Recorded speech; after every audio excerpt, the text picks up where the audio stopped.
De manera insospechada, aquí estamos una vez más, después del fulgurante estreno de temporada de la pasada semana. Regresamos con el capítulo número 50 de Tónica Replicante.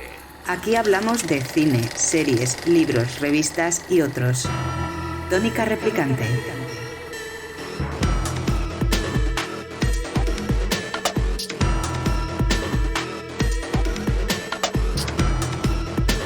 Tónica Replicante. Y es que aún resuenan los ecos de nuestro regreso al mundo de las ondas podcásticas, si es que ese término existe, que lo dudo. Pero aquí estamos, celebrando el 50 podcast de Tónica Replicante con una especie de popurrí sin preparar, como suele ser habitual en nuestro caso, pero el que siempre viene preparado es el querido Beto Zúñiga. ¿Cómo estás? Muy contento de que estemos en la quinta temporada. Definitivamente esto nos da vida. Entonces, estar acá ya en el programa número 50. ¿En qué momento pasaron 50 programas, carnal? ¿En qué momento llegaron los 50 programas? Y además teniendo en cuenta que tuvimos una parada biológica de algo más de un par de meses, pero algo menos de un par de meses, pero aquí estamos de nuevo con energía, con esta segunda edición de esta nueva temporada. Y como decíamos, para repasar un poco los mejores films de hace 50 años, del año concretamente 1974. Ese va a ser el monográfico de nuestro programa de hoy. Si quieren que comentemos alguna película moderna, quédense, porque a lo mejor aparece alguna. Porque Seguramente. Todo puede pasar. Esto es así, pero nos vamos a centrar en esas películas que marcaron una época en 1974 por exceso o por defecto, por buenas o por absolutamente espantosas. ¿Por dónde quieres que empecemos? A ver. A mí lo que me parece muy interesante de esta edición de Tónica Replicante es que yo creo que va a ser una recomendación de este año. Total, absolutamente. Bueno. Entonces, tenemos una lista, los que nos escuchan no lo saben, pero tenemos una lista muy grande. Entonces, podríamos escoger las películas más famosas, por ejemplo, para que no se vayan, no se aburran y se queden aquí en este podcast, que saben, por supuesto, que lo pueden seguir en todas las redes sociales. Entonces, ¿cuál fue la más famosa, carnal, de 1974? Que además, dicho sea de paso, es tu año. Es mi año, el año 1974, gran cosecha. Y de cosecha podríamos hablar precisamente con alguien al que le gusta mucho el vino, que es Francis Ford Coppola, que tiene dos películas en el año 74, La Conversación, que es una película fantástica, y seguramente una de las mejores películas de la historia del cine, que es El Padrino, segunda parte, que dicen que es la mejor secuela de la historia del cine. Eso podría generar un debate. Claro. Pero digamos que es una magnífica película. Pero es un año realmente bueno de cine, porque tenemos Young Frankenstein, el jovencito Frankenstein titulado aquí en España, tenemos La Noche Americana de Truffaut, tenemos Asesinato en el Orient Express, tenemos Chinatown del genial y controvertido Roman Polanski con Jack Nicholson. Bueno, hay una serie de películas que podríamos dedicarle un par de programas a cada una de ellas. Sí, sin duda, un monográfico sí le podríamos dedicar a Chinatown, por ejemplo, tranquilamente. Pero también, pues, hay películas que han generado incluso remakes, muchos remakes. Ahí, por ejemplo, está el Gran Gatsby, ¿no? Sí. La vimos recientemente, bueno, hace algunos años ya también, no es que hayan sido el año pasado, ni mucho menos, pero vimos a Leonardo DiCaprio interpretando, pues, un papelón en el remake. Entonces, este drama también se estrenó en 1974, el Gran Gatsby, pero pues también hay películas de culto, y por películas de culto me refiero a películas, por ejemplo, como Alicia en las ciudades de Wim Wenders, que es un peliculonón. Bueno, yo qué voy a decir si Wim Wenders es mi santo patrono del cine. Es amigo tuyo. Hombre, además me ha dado consejos de vida y Por sus eso te has consejos fotografiado con él y todo. Claro, me cambió la vida haber hablado con él, en eso no estoy bromeando, pero en algo que sí me llama mucho la atención también es que nos encontramos con Secretos de un matrimonio de Bergman, por ejemplo, y hay una cantidad, fue una cosecha interesante, Amarcord, de Fellini. por ejemplo, y también pues nos vamos a encontrar con algunas películas que son pues de cultura popular, de consumo masivo interesante, como Godzilla contra Cyber Godzilla, la máquina de la destrucción, o algunas otras como de acción, de títulos como Terremoto, por ejemplo, Sí. Ujú. y de ahí nos podemos ir a películas todavía mucho más comerciales y estamos hablando de Herbie, el famosísimo Herbie, el escarabajo, Ujú. que Rides Again en 1974. Y así hay más y más y más y más títulos de los que vamos a estar hablando en esta ocasión. Y el Coloso en llamas también, que no sé si lo hemos dicho, una película de estas de tipo de. Vamos a empezar por estas. Vamos a empezar por las de Sí, por las de desastres, ¿no? Estas sí, sí, sí, películas que en estos tiempos reunían un elenco estelar con actores de otros tiempos y los rodeaban de, bueno, pues un presupuesto tremendo y que el conocido como cine de catástrofes, ¿no? claro, Tenemos Terremoto, tenemos Aeropuerto, tenemos El Coloso en llamas. Y no deja de ser curioso que actores de reconocido prestigio terminaran haciendo este tipo de películas un poco. claro, Entiendo que por dinero, lógicamente, no puede ser de por, otra manera. por supuesto, Porque encontrarse al icónico Fred Astaire, actor de míticas películas de baile, de claque, en películas de este estilo, pues cantaba un poco, ¿no? claro. Y yo no sé qué te parecieron a ti esas películas. A mí me parecen muy interesantes porque definitivamente es un género que sigue todavía, se sigue haciendo en nuestros días, o sea, no ha perdido vigencia. ¿Qué ocurre? Pues que cualquier catástrofe ha sido como lo suficientemente interesante para que se replique o en su defecto, y aquí es algo interesante, para que también se hable sobre estas situaciones como apocalípticas, ¿no? O sea, Mad Max fue un una gran película de los ochentas que ha tenido sus remakes, sus secuelas, precuelas incluso, y estas películas como Terremoto, pues definitivamente hacían que moviera mucho dinero, Yo básicamente. creo que podríamos distinguir dos tipos, las que son absolutamente distópicas, como dices Mad Max, que es un futuro Sí, post-apocalíptico que parece difícil que pueda llegar a producirse, aunque algunos dicen que es visionaria y que vamos a terminar así. Y luego sí, quizá las que devienen de sucesos naturales que pueden suceder. Tú que vives en México sabes que hay una gran amenaza constante de un gran terremoto que pueda acabar claro, con medio país, incluso con Los Ángeles enteros, se suele decir, ¿no? Y una sí. tragedia en un aeropuerto, por desgracia, suceden. Cada vez son menos frecuentes, pero también están ahí, ¿no? Entonces, Ahora entiendo. las inundaciones también, O por ejemplo. las inundaciones ahora. También se ha hecho mucho subproducto de esto, porque cada vez hay más películas de tiburones gigantes que se comen a la gente, o de cocodrilos enormes que son tan grandes como un rascacielos, o incluso Claro. tiburones que vuelan. Algún día tendríamos que hablar de la saga Shark Tornado, que Sí, es lo sí, más. sí, que el tornado. A ver, es que en realidad sigue ocurriendo, o sea, son fenómenos naturales. Por ejemplo, ¿por qué llama tanto la atención? O sea, por qué llaman tanto la atención películas como Terremoto? O sea, de entrada, si haces una comparativa de la parte de los presupuestos que tenía, o sea, estamos hablando de una película de un presupuesto medianito, hablando de Hollywood, por supuesto, 7 millones de dólares, pero imagínate, ingresó casi 80 millones de dólares. Porque yo creo que todos nos preguntamos a nosotros mismos cómo reaccionaríamos en situaciones semejantes, pero luego a poco que pensemos decimos, no, coño, nosotros no queremos vivir una situación igual, ¿no? Por Pero supuesto. siempre parece que te da por pensar que cómo reaccionarías tú en una situación semejante. Los que estáis en una zona del planeta más susceptible para los terremotos, los vivís de una manera. Aquí en España Claro, nos acojonaríamos todos porque no sabríamos ni lo que hacer, pero allí en México lo tenéis desde bien pequeñitos, la cultura de qué hacer en cada situación, ¿no? Y en claro, Japón pasa igual. Y la gente que vive en las faldas de los volcanes, pues lo mismo.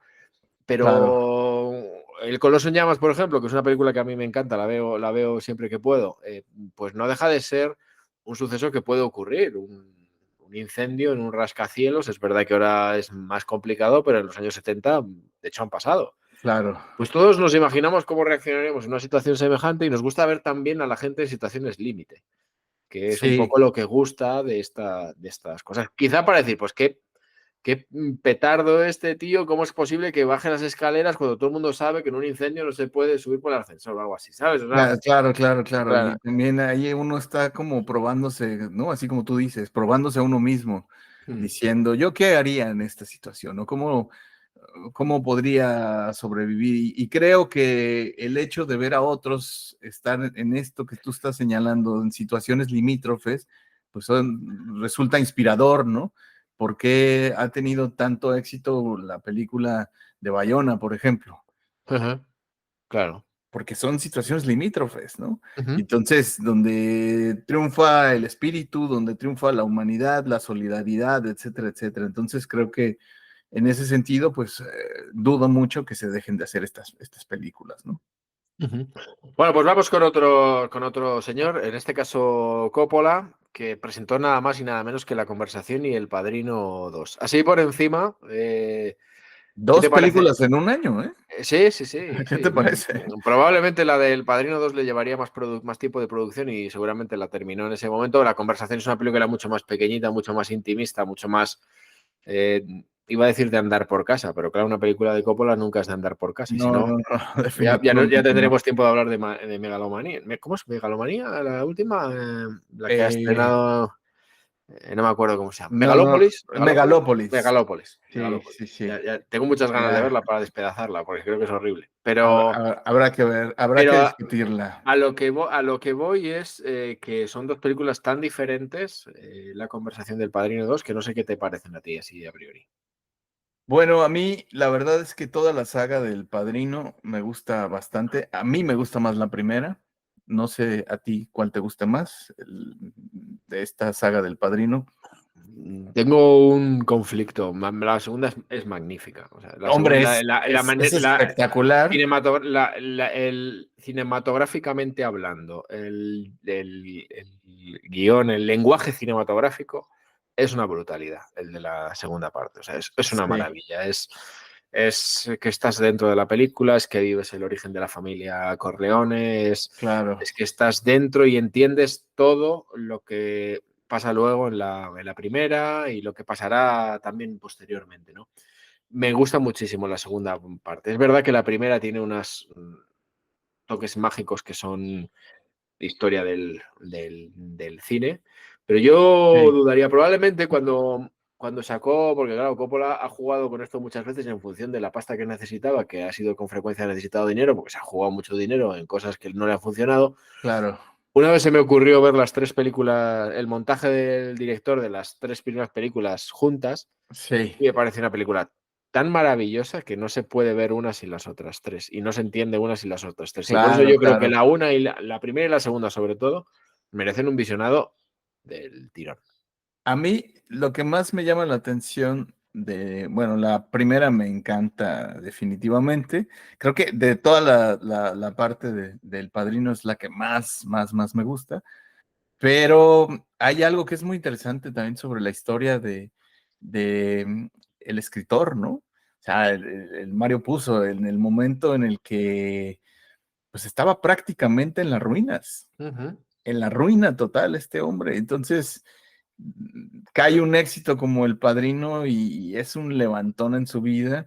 Y ya ni digas toda la gente que participa en estas películas. O sea, ¿a quién tenemos en El Padrino 2? O sea, para referirnos concretamente a esta que cumple 50 años. Ujú. Al Pacino, Mm. ¿no? Robert De Niro. Robert De Niro, Diane Keaton, eh, Robert Duvall, ujú. John Cassell, Talia Shire. ¿Quieres alguien más?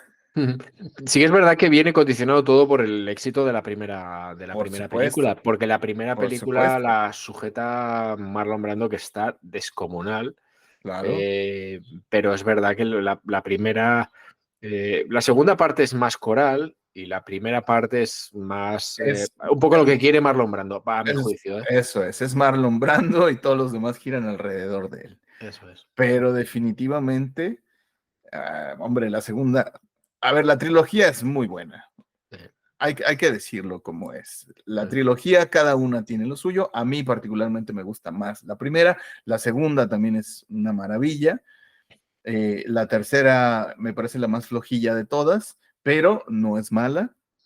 Pero en términos, por ejemplo, de presupuesto, la segunda parte le costó 13 millones de dólares y como ya venía condicionada del éxito, de este éxito que antes mencionado, pues metió la onerosa cantidad de 102,600,000 millones.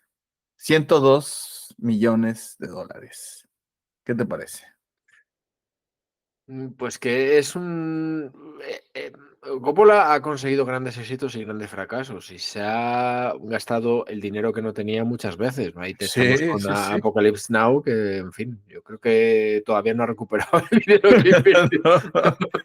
Y ahora con su última película, Y con ahora con su su última película igual. Es un tipo hipotecó que en Megalópolis, quién sabe cuántas cosas todo hipotecó. el vino de Napa que tenía allí, las bodegas, es que era una Hombre, ganancia de un montón de dinero.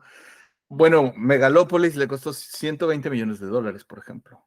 Y está complicado que los pueda recuperar. Y tanto. Porque El Padrino, por ejemplo, en ese sentido quiero decir algo importante. El Padrino, la parte número uno, costó 6 millones de dólares, pero metió 245 millones de dólares. Ujú. ¿Por qué? Porque fue un exitazo rotundo y en esa proporción la parte del segundo Padrino, o sea, la parte 2 del Padrino, costó 13 millones, o sea, le meten el doble, pero no recupera más de 150, es más, apenas rebasó los 100 millones de dólares. ¿Qué pasa? ¿Qué pasó? ¿Se desencantó el público? ¿Qué ocurrió? ¿Qué Porque crees que haya ocurrido? yo creo que la segunda parte es una película más cinematográfica que la primera. La primera es una película de un argumento tan sencillo que a la gente le gustó porque había tiros, había traiciones, habría tal. Y en la segunda parte yo creo que la gente no terminó de entender un poco el objetivo de la misma, que era volver hacia atrás para terminar delante, ¿no? Y yo creo que no lo Claro, entendió, yo creo que no lo entendió tanto.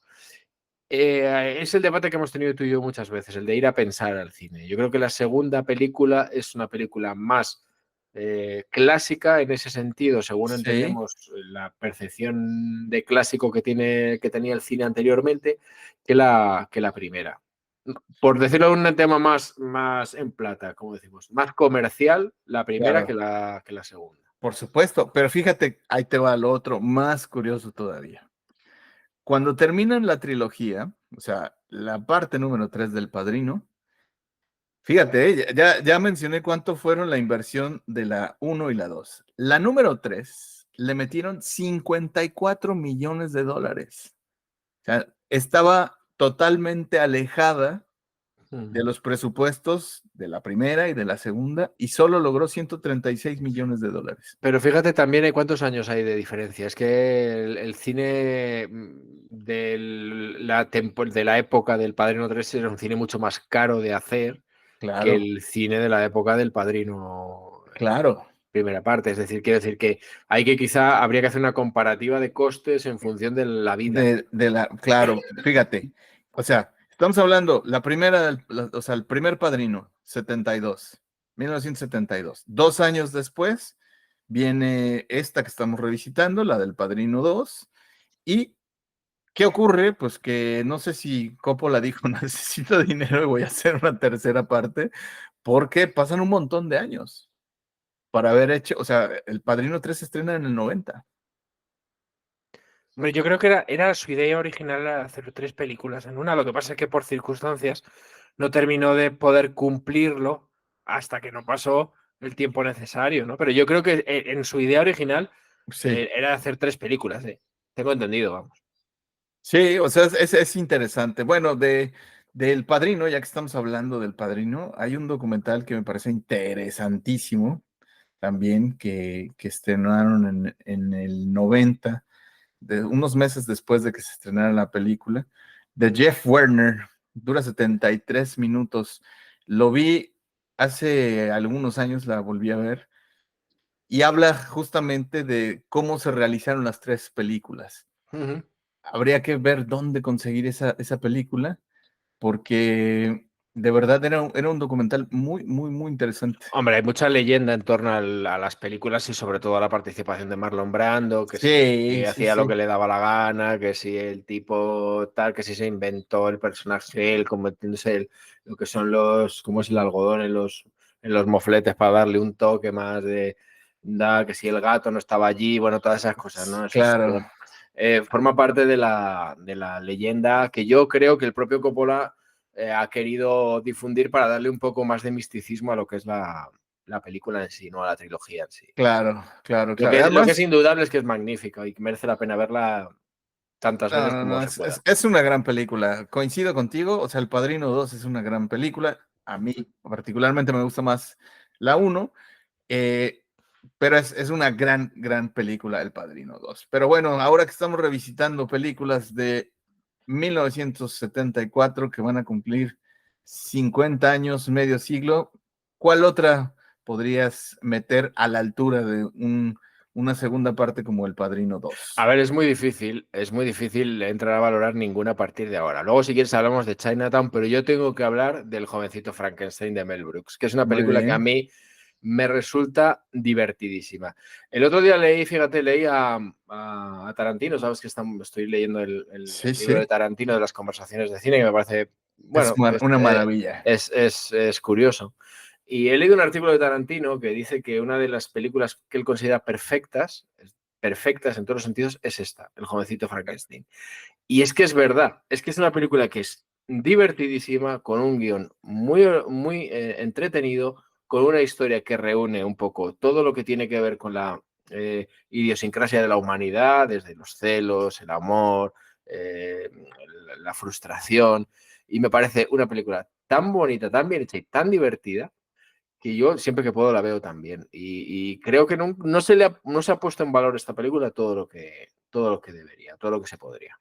A mí, solo de ver la cara de Gene Wilder, Sí. ya, solo de ver la cara de él, para mí es comedia, dura y pura.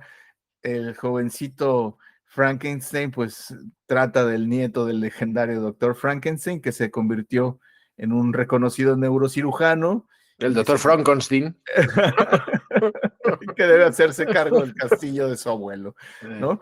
¿Quién le ayuda? El jorobado Igor y una escultural asistente, ¿no? Que recrean el experimento de su ancestro. Entonces, pues definitivamente Terry Garr era Inga, Peter Boyle es el Frankenstein Monster, ¿no? El monstruo de Frankenstein, está Cloris Leachman, Madeline Kahn, en fin, tiene un reparto también interesantísimo. Entonces, sí, sí, es una gran película, Y definitivamente. tiene unos gags visuales. Sí, Visuales, no necesitan ni hablar. Tiene unos gags visuales divertidísimos. Y luego tiene sí, unos gags también, un guión y unos chistes, hablando así en plata también, que son absolutamente divertidísimos y que no se quedan viejos tampoco. Aquello de que están, es que lo tengo que contar, cuando están desenterrando cuando están desenterrando el ataúd con el hombre tan gigantesco que quieren revivir, que claro. es un trabajo absolutamente de mierda, y están tanto Igor como el doctor Frankenstein, que ya empieza a pensar que puede ser Frankenstein, y dice, vaya un trabajo de mierda tal, y dice, bueno, ¿qué podría pasar? Dice, pues no podría ser peor, dice, podría llover, y suena un trueno y empieza a llover, y eso Claro, solo eso es que ya merece la pena la película. Pero claro. por el trueno que pega, el relámpago que pone a llover y la cara que ponen los dos como diciendo, no puede ser verdad. ¿Sabes? O sea, Sí, sí, sí, sí, sí. es un trabajo de interpretación de ambos que es magnífico. Y Terry Garr está espectacular en todos los sentidos. Y bueno, yo la recomiendo muchísimo y siempre que puedo la veo y me hace muchísima, muchísima gracia. Aparte de que es una película para todos los públicos, nunca mejor dicho también. Además, a ver, otra cosa importante que hay que decir, bueno, Mel Brooks era alguien que estaba muy clavado con el tema de la comedia. O sea, eso también hay que decirlo, ¿no? De alguna manera, pues siempre estuvo ahí como muy involucrado en películas que tenían que ver con, que me daba mucha risa porque había muchas de sus películas que siempre tenían que ver algo loco, ¿no? La loca historia de las galaxias, las locas aventuras de Robin Hood, ¿no? Entonces el jovencito Frankenstein es como las locas historias, las locas aventuras del nieto de Frankie, ¿no? O sea, Pero solo la. Pero tú es la ambientación, el sí, blanco y negro, sí, los decorados, la fotografía de lo que es el castillo de Frankenstein. El carruaje con el que van el sonido del sí, carruaje atravesando el patio empedrado que llega, es una locura de película, de verdad, a mí me encanta. Son cosas en las que te fijas después, porque cuando eres un crío, porque esta película la claro, vería con 8 o 10 años, cuando se estrenara aquí en España, que seguro que sería más tarde que en Estados Unidos, fijo, muchos años después, pues son cosas que cuando eres un crío no te fijas, pero cuando la has visto 4 o 5 veces, pues que ya entonces claro. te empiezas a fijar, ¿no? Claro, pero es que además pues era un genio, o sea, Mel Brooks trabajó muchísimos años junto a Woody Allen, por ejemplo, ¿no? Ujú. Entonces, algo que le encantaba pues es la parodia, o sea, el Mel Brooks era un especialista en parodia, ni más ni menos, ¿no? Entonces, bueno, también hizo cosas pues de las heavies, ¿no? Por ejemplo, El hombre elefante con David Lynch, La mosca con David Cronenberg, cosas más profundas, más densas. Pero pues su película con la que debuta, la de los productores, es una película increíble. Es del 67, te vas a desternillar de la risa con esa película. Ahí está otra recomendación Sí, de, además era de muy Producer. capaz, sí, era muy capaz junto con Billy Wilder, algo que coincidían los dos, eran capaces de destrozar el American Way of Life, dejarlo Claro. por los suelos, reírse de los propios americanos y que además les premiaran por ello. O sea, Sí, sí, sí, sí, además de todo, ¿no? somos imbéciles, somos Claro, una sociedad patética y absurda y encima me premiáis porque os lo estoy poniendo en los mofletes, o sea, en los claro. mocos, ¿sabes? Entonces, pues, Ahí se lo pongo en la jeta, ahí en la cara, además. eso es, eso es, eso es. Sí, señor. Hay cosas muy, muy interesantes, definitivamente. 1974 orquestó una cantidad de películas también de acción. Ahí, por ejemplo, tenemos una de la saga del 007, El hombre de Mm, la pistola de oro, ajá. la que dirigió Guy Hamilton, que también no me parece una mala película, ¿eh? No es no es de las mejores, No es de las pero mejores, pero pues es de las que está Roger Moore protagonizando como James Bond, ¿no? Por y ejemplo. el peor de todos, con Ya te diferencia. digo, O sea, completamente inexpresivo. impávido el Ay, tipo. tipo, joder, muy igual que le daban cuando besaba a una rubia, él ponía la misma cara que cuando le pegaban un tiro, macho. Es una Claro. cosa que yo no he visto una cosa igual, de verdad. Pero, en fin. Bueno, ahí está también el The Man with the Golden Gun, el Sí. hombre de la pistola de oro, 1974, pues va a cumplir 50 años también en este 2024. ¿Y qué más tenemos? ¿Con qué más te quedas de este año? Hombre, yo creo que Chinatown por quién es su director, que es Sí, Roman Polanski, por quién es su actor protagonista, que es Jack Nicholson, sí, sí, y sí. que es una película de cine negro negrísimo, además con una gran dirección, con unos actores muy interesantes y con un guión que yo creo que quedó un poquito por desarrollar. Luego hubo una segunda película que no estuvo ni mucho menos a la altura, pero esta sí me parece una de las mejores películas de Roman Polanski. Para mí no la mejor, pero sí de las más No, importantes. no es las mejores, pero sí son de sus películas de culto, definitivamente, ¿no?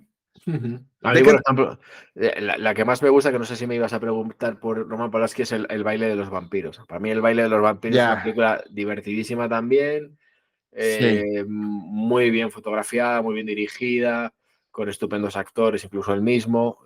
A mí la que más me gusta de Polanski es el baile de los vampiros. Definitivamente Polanski pues también tiene una filmografía interesantísima.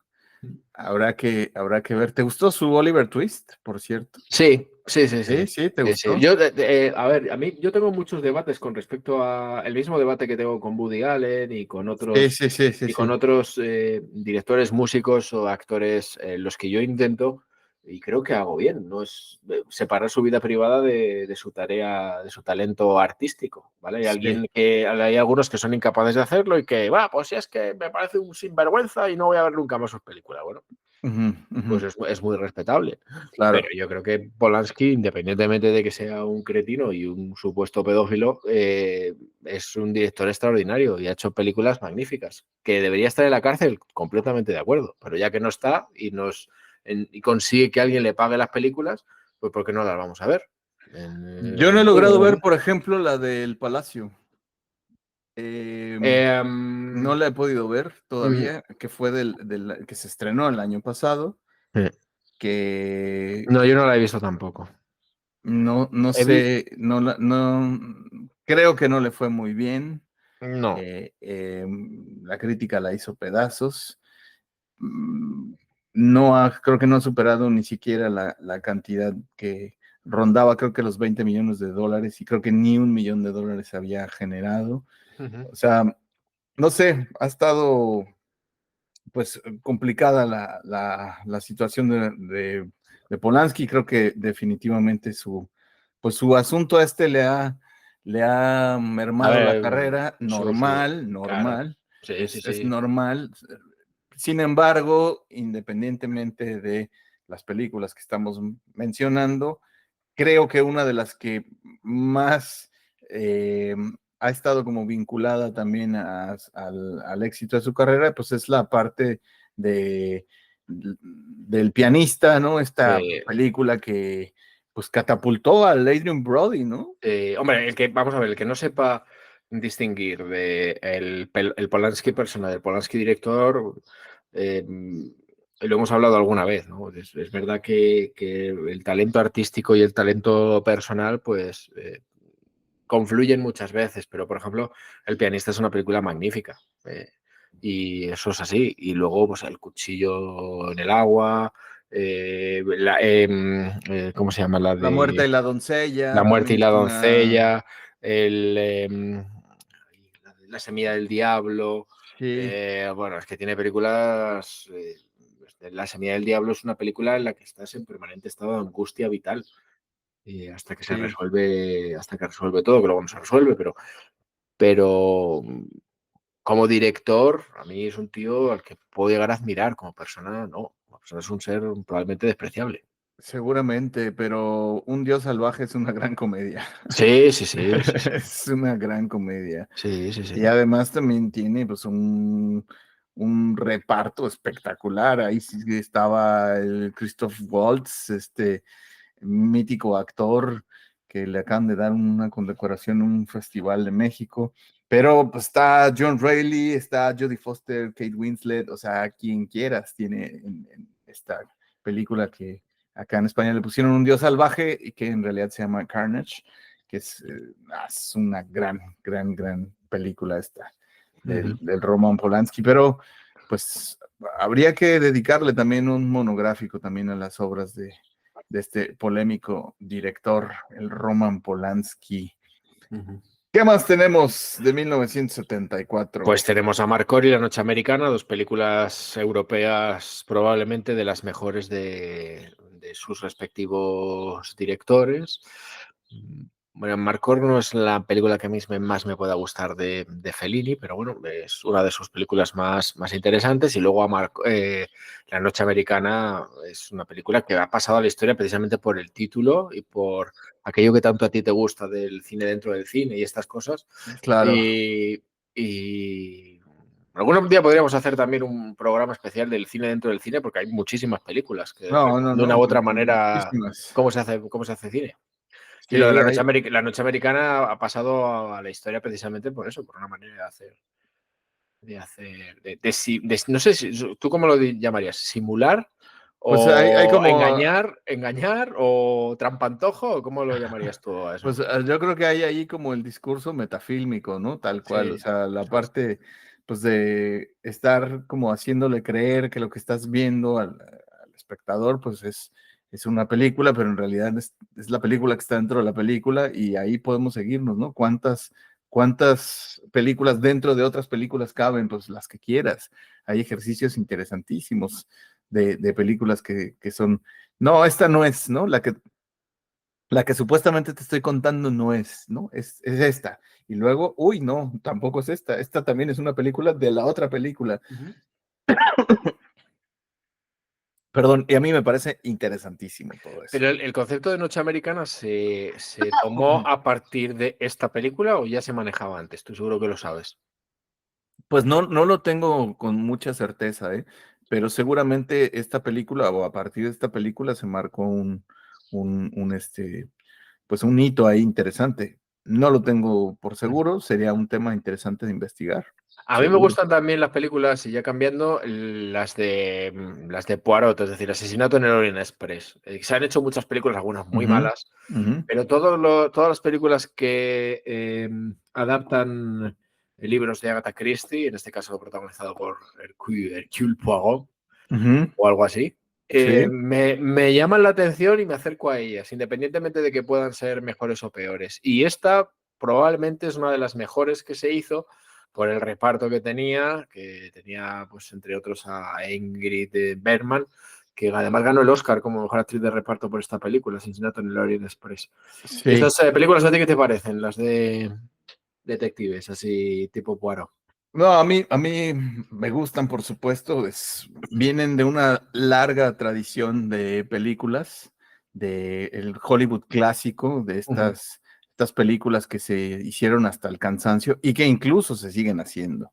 Entonces, claro, a mí particularmente sí que me gustan. Eh, incluso la última película que hizo, la del francotirador, ¿no? Que es Sí. entre espías, detectives, Ujú. ¿no? Que hablamos de ella en su momento aquí en un programa de David Fincher.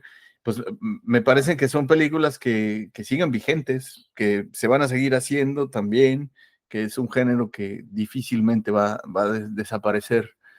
Y hay muchas películas que podríamos denominar de estas, pero pues que estoy viendo la lista y tenemos cualquier cantidad o sea, hablando de tragedias, la de Aeropuerto 1975, por ejemplo, ¿no? Ujú. Pero hay una cantidad, no, es que la lista es enorme, están estas películas también de karate y de artes marciales, de kung fu y pues ni más ni menos que del rey, ¿no? Del rey de las artes marciales. ¿Tú crees que haya alguien que superara a Bruce Lee en fama, Yo creo que influye mucho la mística de su fallecimiento también, ¿eh? Porque es verdad que durante un tiempo parecía que el único que era capaz de hacer artes marciales era él, Sí, pero yo no sé hasta qué punto, si él hubiera seguido vivo, su leyenda hubiera sido la que finalmente ha sido. claro, Eso es algo que por desgracia nunca sabremos, ¿no? Pero claro. no Pues sé si... pasa lo mismo, ¿no? Con personajes de la música. O sea, ¿qué ocurre con alguien como Kurt Cobain, ¿no? Por ejemplo, Claro. Ujú. de haber Eso es. seguido vivo, ¿qué hubiera ocurrido? ¿Seguiría Ujú. siendo tan famoso Ujú. o Y no? no te tienes que ir tan atrás, Amy Winehouse, por ejemplo, también. Claro. Pues otro ejemplo de ser humano lamentable que te tienes que centrar en su trayectoria artística, porque si no, evidentemente no le haces ni puñetero caso, que se suele decir, ¿no? Claro. No es así. Pues aquí, por ejemplo, en ese año, es que fíjate qué curioso.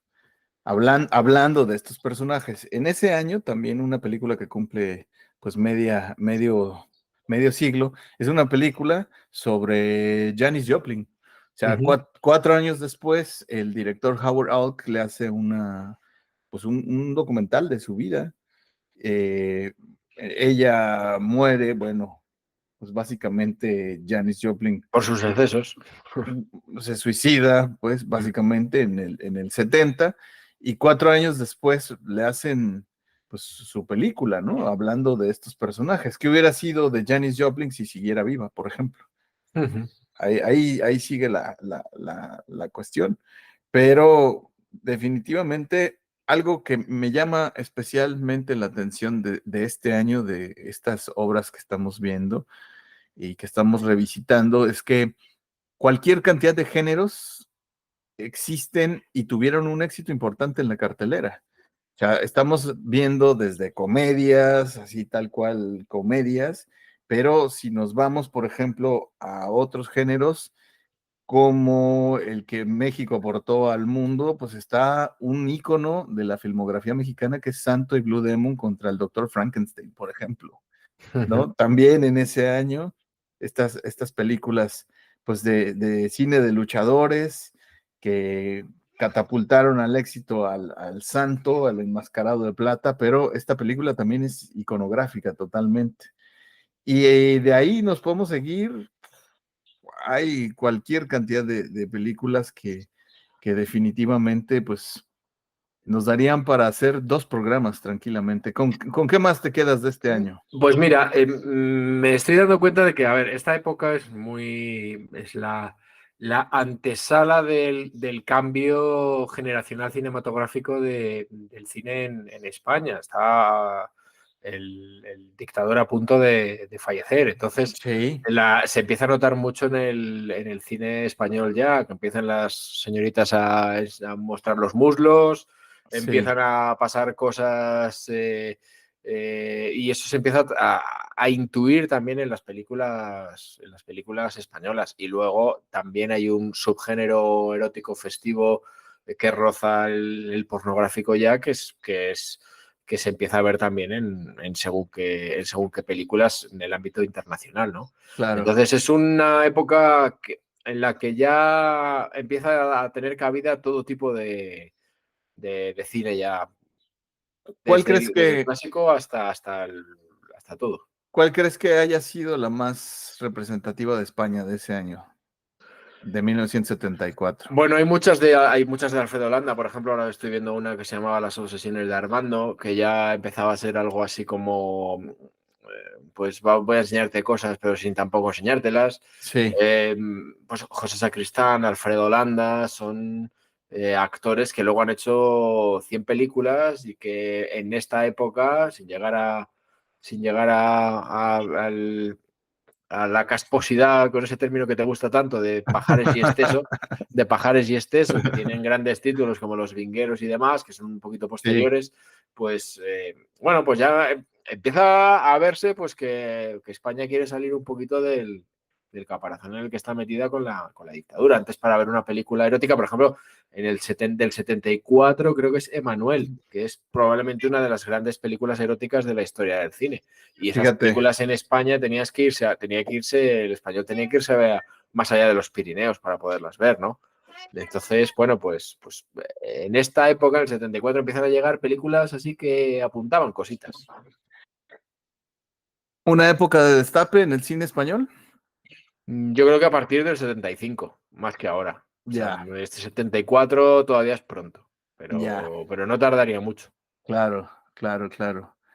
Fíjate que algo que me llama la atención también bueno, había cualquier cantidad de lo que decía en este año hay una diversidad interesantísima de géneros, pero algo que me llama especialmente la atención son como estas películas también de bajo presupuesto. Había una que era muy mala, muy, muy mala, que se llamaba El Rey Solomón, Solomon King. Alguna vez, Ah, alguna vez la llegué a ver, era muy mala, pero era muy divertida. Era muy, muy divertida, de estas películas como tipo serie B, no sé, muy, muy particular. Esta también se hizo en 1974. Solomon King, el rey Salomón de Jack Bumey. Y nunca más la he vuelto a ver, ¿eh? Nunca más la he vuelto a ver. La vi como yo creo que a principios de los 90 y era una película pues también de muy, muy, muy bajo presupuesto, de esas que te encontrabas de repente a las 2 3 de la mañana en algunos canales y bueno, ahí está también de ese año, ni más ni menos. ¿Qué más tenemos de 1974? pues es que estoy echándole un vistazo y es que aquí absolutamente de todo, ¿sabes? Algunas películas que jamás pensé que pudieran llegar a haberse estrenado en la vida. Pero, Por ejemplo, esa, la que pero te que digo. sí, claro. Bueno, Portero de Noche es una película también erótica, ciertamente erótica, que también es de este año y que es una gran Sí, película también. Y que sí, tuvo un recorrido comercial más importante porque estaba relacionada con los nazis y demás, y bueno, pero era una película muy, muy interesante. Y es que estoy viendo películas españoladas, estas que llamamos aquí, pues de sí, José Luis López Vázquez, por ejemplo, que también es un actor magnífico, pero que llegó un momento que tenía que hacer muchas películas por supervivencia y que podía hacerse perfectamente 3 películas en un año en el que lo único que parecía perseguir fueran tetas y culos, ¿sabes? ya. Y eran de auténtica supervivencia porque, insisto, a mí José Luis López Vázquez me parecía un actor estupendo. Fíjate que hablando también de esa época, de ese año también se estrenó la del Conserje en Condominio, que es una película divertidísima de Cantinflas. Mm, ¡Guau! Que en la lista está definitivamente. mm, Y el argumento es muy divertido porque Cantinflas interpreta a Don Úrsulo, ¿no? mm, Eh, a ver, está en el metro, va a ir a una entrevista de trabajo y que se da cuenta de que son como un montón de personas las que van como al mismo empleo, ¿no? Pero él es el primero en la lista y entonces confunde al administrador, bueno, de estas películas de Cantinflas de toda la vida, ¿no? sí. Confunde al administrador con una de las personas que van a pedir empleo y se quiere pasar de listo y bueno, toda esta parte es muy, muy, muy, muy interesante y bueno, muy divertida, la de Conserje en Condominio, también del 74. Mm, Esa la dirigió Miguel M. Delgado y bueno, también este director que había sido actor, guionista, director, en fin, pues muy, muy, muy interesante esta película. Me acuerdo mucho porque era como el personaje de Don Úrsulo, ¿no? De la película de Cantinflas. Y hablando también del cine mexicano, pues lo que te decía hace un momento antes de que empezáramos a grabar este programa número 50, te decía que en México, pues una película que fue muy, muy particular y que forma parte como de la cultura popular mexicana, gira en torno a un personaje que durante muchos años tuvo un programa los domingos que se llamaba En Familia con Chabelo. ujú. Chabelo era un personaje que definitivamente pues era como él se denominaba, perdón, Mm, como el amigo de todos los niños, ¿no? Entonces, su programa era como de concursos y empezaba los domingos muy temprano y duraba un montón de horas y era muy particular. Muchas generaciones crecimos viendo a Chabelo, pero en la década de los 70 hizo cine. Era un personaje, Javier López, era como se llamaba, que además medía, no sé, casi 2 metros y era un personaje que además se vestía como niño y hablaba así, cuate, ¿no? ¿Qué pasó, cuate? Con esa voz. Entonces era muy interesante ver a Javier López Chabelo, pero definitivamente la de Pepito contra los monstruos, o sea, Chabelo y Pepito contra los monstruos, es un película, no.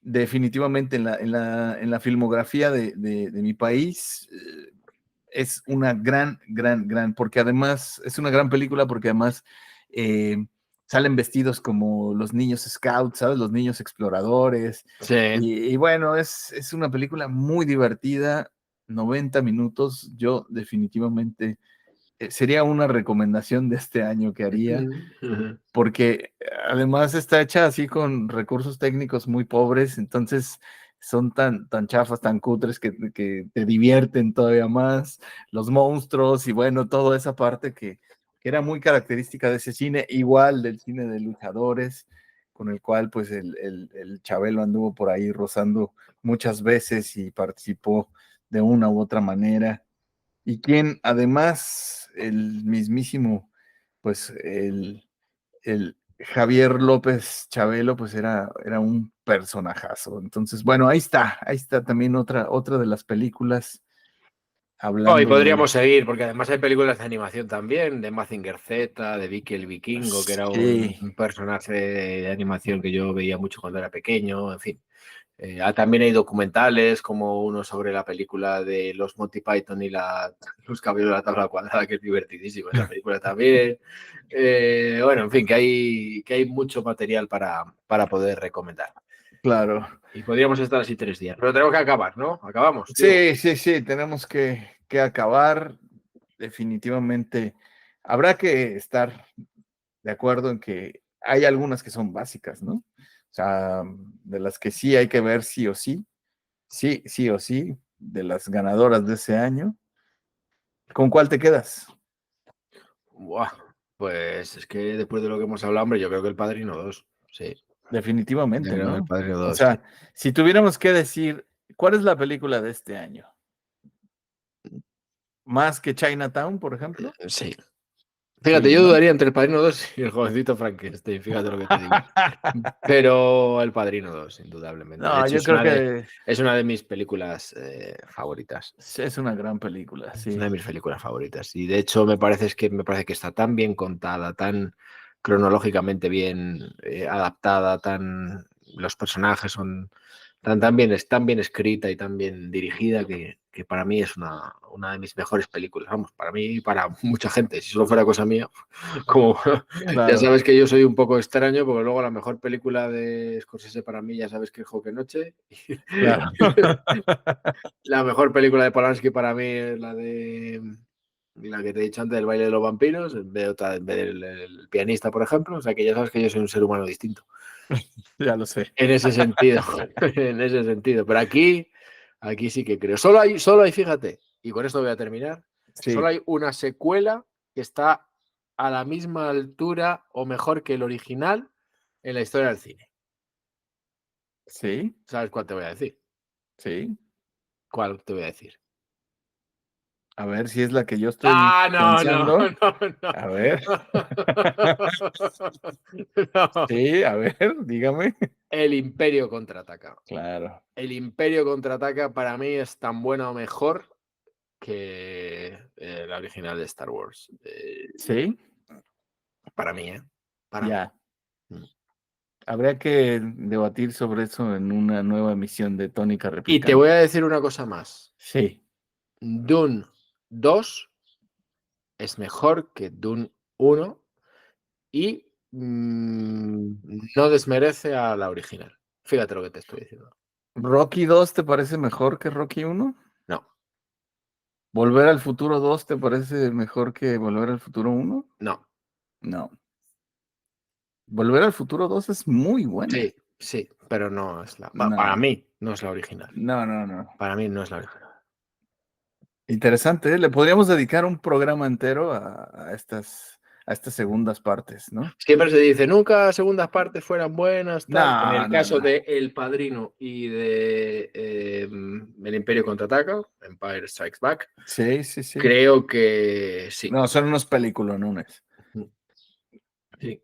A mí, Con- sí, de dos tipos, vamos a ver, estamos hablando de cine puro entretenimiento y ejercicio de cinematografía excelso, ¿vale? claro. No voy a venir a por mucho fan que sea yo de Star Wars, no voy a comparar El Imperio Contraataca con El Padrino 2 porque podría levantarse alguien de su tumba con todo la justicia, ¿no?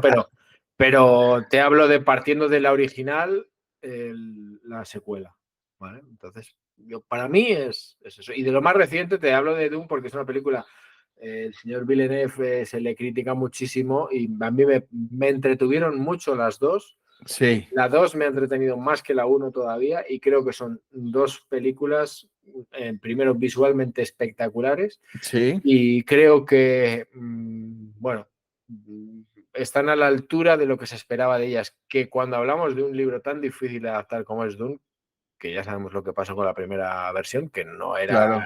nadie capaz de verla entera porque era absolutamente incomprensible, Sí, creo que está a la bien, altura, a la bien altura, ¿no? a la altura de lo que se puede esperar de ella.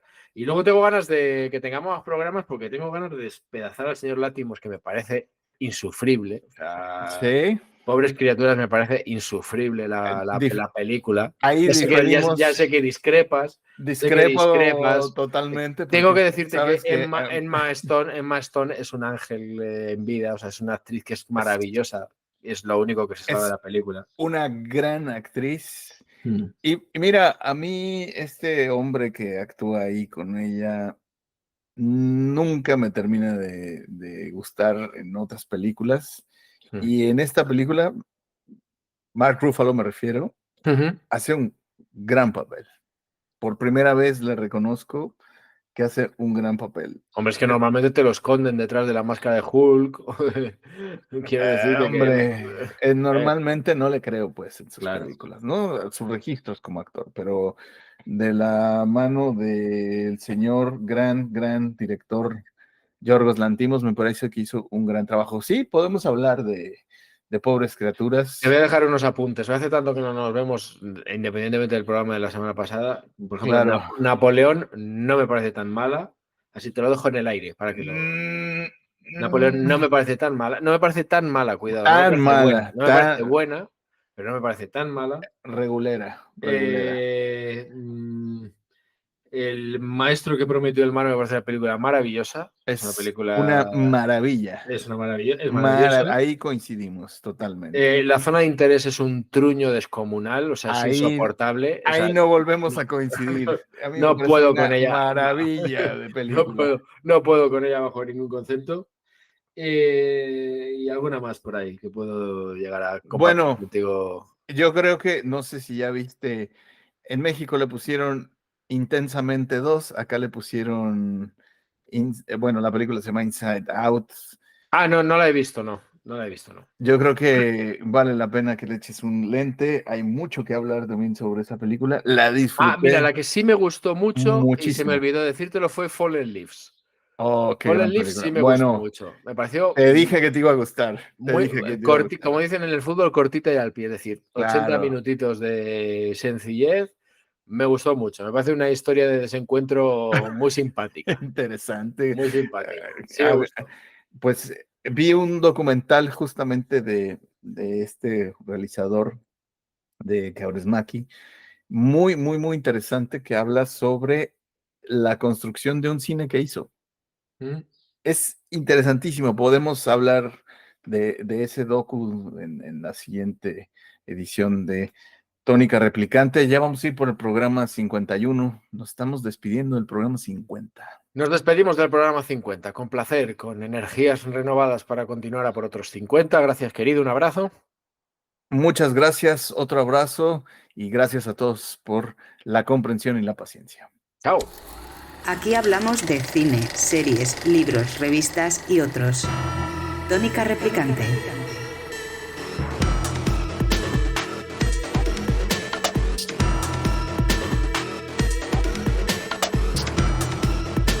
Tónica Replicante.